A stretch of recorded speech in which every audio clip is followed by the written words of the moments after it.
कहते हैं budget 2021-22 खुसूसी transmission बोल में। मैं मुदस्सिर इकबाल, मेरे साथ सुमैया रिजवान मौजूद है। बजट के मामलात के हवाले से बात कर रहे हैं। कुछ ही देर के बाद इक्तिसादी सर्वे माली साल 2020 और 21 के हवाले से वज़ीर ख़जाना आएंगे और इक्तिसादी सर्वे पेश किया जाएगा।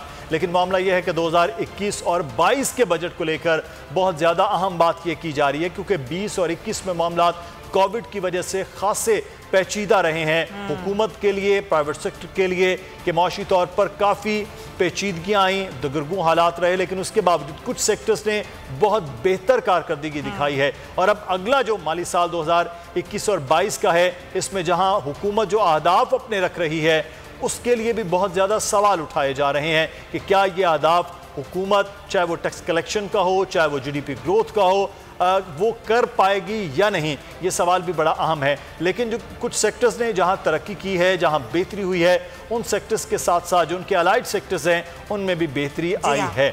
तो आज हम इस सूरत हाल पर बात भी करेंगे। हमारे साथ हमारे मेहमान भी मौजूद हैं। जी हाँ, मेहमान हमारे साथ हैं और जिन सेक्टर्स की मुदस्सिर ने बात की वो सेक्टर्स में से हैं जहाँ पर हमने देखा कि कारोबार अच्छा रहा और उस कारोबार के तहत ज़ाहिर उनका बिजनेस भी जो है वो खासा अच्छा रहा। SM शहजाद साहब हमारे साथ मौजूद हैं, चेयरमैन कार डीलर एसोसिएशन, और हसन बख्श साहब हैं, साबिक चेयरमैन आबाद। दोनों हजरात का बहुत शुक्रिया।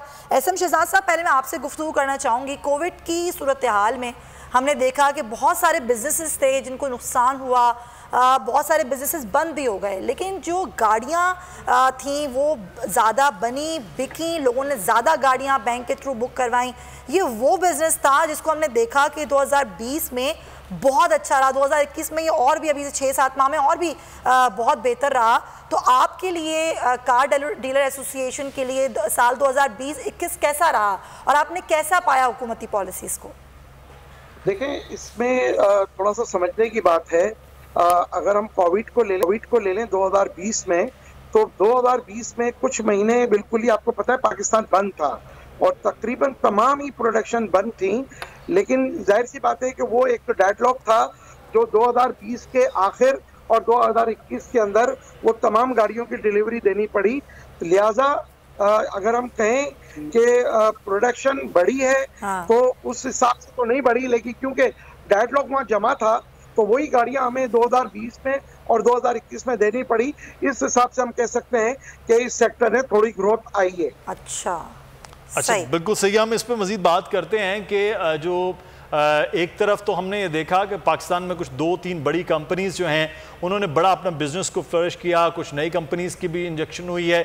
लेकिन जो इंपोर्ट की गाड़ियों के हवाले से उस पर भी बहुत ज़्यादा ये बात हुई कि इंपोर्ट भी बहुत ज़्यादा गाड़ियाँ हो रही थी। हम इस पर भी बात करते हैं। SM शहजाद साहब, हसन बख्शी साहब हमारे साथ मौजूद हैं, साबिक चेयरमैन आबाद है, लेकिन इस वक्त टास्क फोर्स के मेंबर हैं जो नया पाकिस्तान हाउसिंग स्कीम है वज़ीर आज़म पाकिस्तान की, उसको भी देख रहे हैं। तो अगर हम कंस्ट्रक्शन सेक्टर की बात करते हैं हसन बख्शी साहब, रियल स्टेट सेक्टर की बात करते हैं, उसके अलाइड सेक्टर जितना भी जुड़ा हुआ है उसकी बात करते हैं, तो बड़ा फ्लरिश हुआ है, बहुत बेहतर हुआ है। एक सीमेंट सेक्टर की सिर्फ बात कर लें तो उसने बहुत ज़्यादा बिजनेस किया है इस सारे कोविड होने के बावजूद। एक्सपोर्ट भी बहुत ज़्यादा, लोकल कंजम्पशन बहुत ज़्यादा नज़र आ रही थी। तो 2021-22 जो है, हम होल क्योंकि आप आबाद से जुड़े हुए हैं, ये सारे सेक्टर्स जो इस सेक्टर्स के साथ जुड़े हुए हैं, वाकई ये उतना ज़्यादा बेहतर हुआ है जो हुकूमत बता रही है, और अगले आने वाला साल जो है और उसमें कुछ बेहतरी आएगी, और उम्मीदें क्या हैं आपको हुकूमत के कि कल के बजट के हवाले से हाउसिंग के सेक्टर में मज़ीद मरात हों ताकि इस सेक्टर में और ज़्यादा बेहतरी आ सके? जी, बिस्मिल्लाहिर्रहमानिर्रहीम, शुक्रिया मुदस्सर आपका। देखिए, हाउसिंग पे जितना काम प्राइम मिनिस्टर इमरान खान ने किया है, मैं समझता हूँ किसी वज़ीर आज़म ने नहीं किया है। और हमारी पहली गुजारिश ये होगी कि जो पॉलिसीज़ बन गई हैं इस 2 साल में, इसमें कंटिन्यूटी या तसलसल रखा जाए। इसके अलावा जो इंसेंटिव स्कीम था जो 30 जून को एक्सपायर हो रहा है, जिसमें जो शख्स भी पाकिस्तानी इन्वेस्टमेंट करेगा कंस्ट्रक्शन में, रियल एस्टेट में, उससे उसकी नहीं पूछी जाएंगी, 111 का एग्जम्पशन होगा। हम समझते हैं कि इसकी मयाद में इजाफा 1 साल का किया जाए ताकि लोग इन्वेस्टमेंट कर सकें।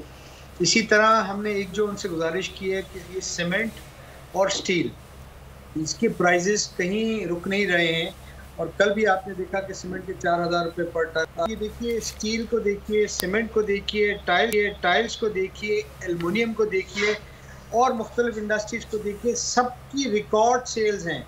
और अल्हम्दुलिल्लाह इन तमाम लोगों ने टर्फ से लोन लेके अपनी अपनी फैक्ट्री की प्रोडक्शन डबल या ट्रिपल कर रहे हैं। इससे रोजगार के जराए क्रिएट होंगे, इकोनॉमिक एक्टिविटी भी क्रिएट होगी।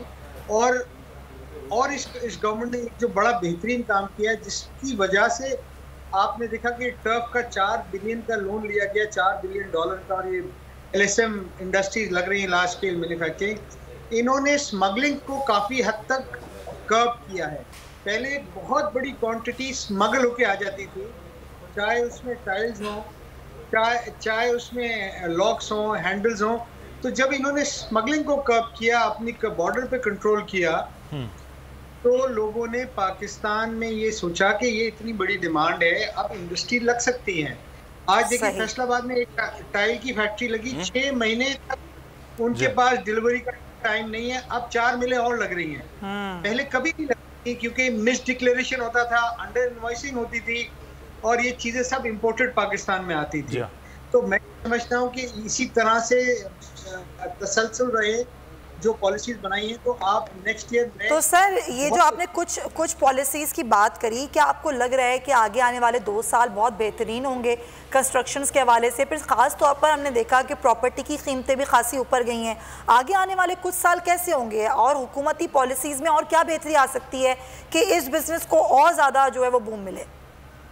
देखिए, ये प्रॉपर्टी की प्राइसेस ऊपर जाना, इसका मकसद लोगों का इंटरेस्ट है, डिमांड है।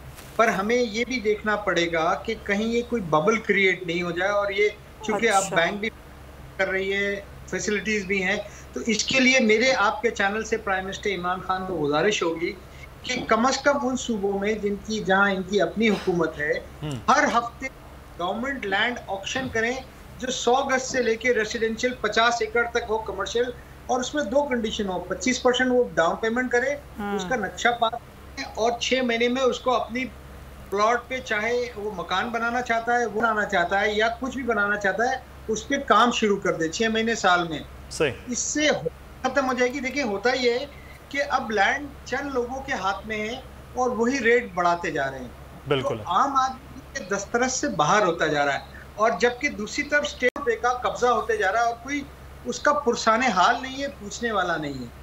इसलिए गवर्नमेंट को अपना लैंड आइडेंटिफाई करके ऑक्शन करना चाहिए। लोगों को मुनासिब कीमत पे लैंड भी मिलेगा और उस पर काम भी होगा, और ये बबल भी बचेगा, और गवर्नमेंट का एक बहुत खती रकम रेवेन्यू की सूरत में भी आ जाएगी, जिससे वो अपने लोकल लोन्स को रीपे करने में उनकी मदद होगी।